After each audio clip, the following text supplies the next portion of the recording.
Hello there, I'm back with more Sea Lancer goodness. The build I posted a few days ago was Slushy build. I thought I'd dig up some of the stuff I played before we had Slushy, so from Pre-Abyss Rising, and I came up with this, which is basically about as standard as it got beforehand, which looks like this. 3 swap frog, 3D frog. I've explained all this stuff. It's the same frog engine. It's still 3 Ronin Toadins, 2 poison draw frogs, and a treeborn. You can go up to the other video where I explain all of this. I might put a link to it somewhere, I don't know. Then you play battle phase. No, I'm not going to lose this turn, which is basically all of this. Tragodia, which is still pretty good, you know, it still lets you make rank 5s, and it's essentially, in this build, it's an extra level 2. But also, of course, it helps you stop OTKs.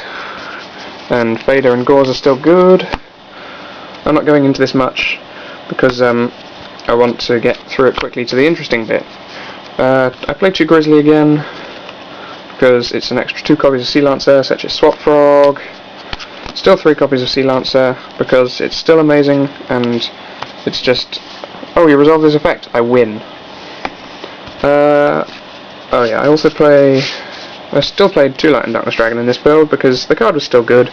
I went between this and I think it was double Caius at one point. I couldn't decide whether I wanted to play this or Caius. As much as I love Caius, and it's an amazing card, this is so much better now.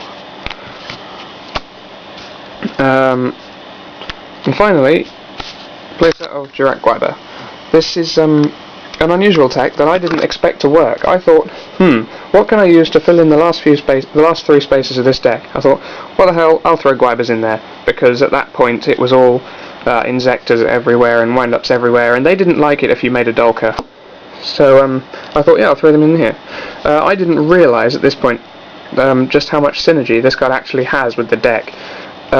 Because you've got creature swaps, you can give your opponent any of your frog engine, and then it gives something for Guaiba to punch over. You give them either Grizzly, you give them a Fader, give them all the usual creature swap suspects, and then Guaiba can punch straight over them. The other thing is, this deck also plays enemy controller, so you can use that to switch things to defense, for Guaiba to run over them. And because you make Gachis everywhere, because the deck makes Gachi out of everything, out of every orifice comes Gachi, which puts this up to 2100, which means, of course, it can get over Thunder Kings, it'll get over 19 Beat Sticks, gets over 18s, gets over even the occasional Gene Warped Warble for Alexandrite Dragon. The spell lineup is still fairly simple. There's still the 6 staples for the deck: Dark Hole, Heavy Storm Reborn, Triple NST. I don't need to talk about those. I did still play Double Salvage at this point. I also played Avarice, because the deck goes through Gachis really quickly, and with the Guaivas as well, gives you that extra method of filling up your graveyard, and, you know, a 3+1 is nice. Double creature swap, which I've already talked about, and double enemy controller. This is still amazing, you know. Normally I've had to decide in Slushy builds between either playing 2 of this or 2 of this, because obviously there's not been space with the Slushies and the Slushy targets. For this build though, it's amazing to have both of them, because obviously you can do standard tricks like in the standby phase, Treeborn, still standby phase, play this, tribute Treeborn, steal something, bring Treeborn right back. And the usual plays with that, which obviously gives you 2 tributes right there if you have a lad. Where else are we? Oh yeah, and of course I've said it combos well with Guaiba, because you can switch things to defense. And a lot of things actually have less than 1700 defense. Even, you know, things like Light Pulsar Dragon. Light Pulsar Dragon has, is it 1500? I think it's 1500. It might be 16. I think Guaiba can get over a defense position. Light Pulsar. I may be talking rubbish. The extra deck looks very similar. Slacker, Double Dark Mist, Triple Gachi. This has been updated for, you know, the recent releases. So there's Phoenix in there, Shining Elf. There's an Abyss Dweller. I still play the 2 rank 5s in Tyrus and Volcasaurus. The rank 7s aren't in here, except for Gaia Dragon, because there's no level 7s in the deck, so I can't even use Tragodia to steal any. and essentially Gaia Dragon is only in there because if you creature swap or econ a rank 5 or 6, you can just stuff it on top. Especially with enemy control, it's great because you normally only steal it for a turn, so you steal it, attack with it, or just overlay this, and then overlay it, or just overlay this straight on top and attack with this. And the Heliopolis, because Light and Darkness Dragon's still in there. And on top of that, just Largear and Dolka, because these are too good, basically.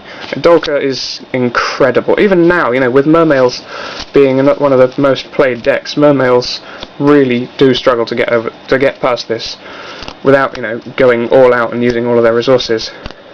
So it's pretty good. Essentially, Dolka counts another Light and Darkness Dragon for those matchups, and Largear is good. Everyone knows Largear is good. I think that's all I've got to say about this deck, really. It's basically a standard version, but with these guys and the Guaibas in. I will say one thing, though, about I was saying there are so many different versions of this deck. This is the pile of... These are all different cards. Look how thick this pile is. There's only, I think, 3 of them are in sleeves. This is how thick the pile is. There's my finger, right? That's how thick the pile is of different tech options and variants you can build into Lancer Frogs. It's ridiculous.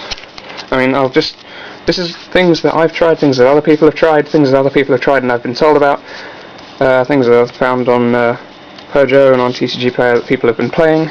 This is the pile of things. Some of which, you know, it's not even complete. I don't even own all of the stuff that you can put in. It's ridiculous, the big pile of things. So I'll be talking about some of this. I'm going to do some more up-to-date builds of other decks, of other versions of the deck I've been playing, including one with my possibly favourite ever card in it, but I'll go on to that later. Well, oh, damn it, where's it gone? Oh, here we go. This is amazing. Galaxy Queen's Light. I'll explain more about it in another video. I'll try and do that either tomorrow or in a couple of days' time. Until then, I'll see you.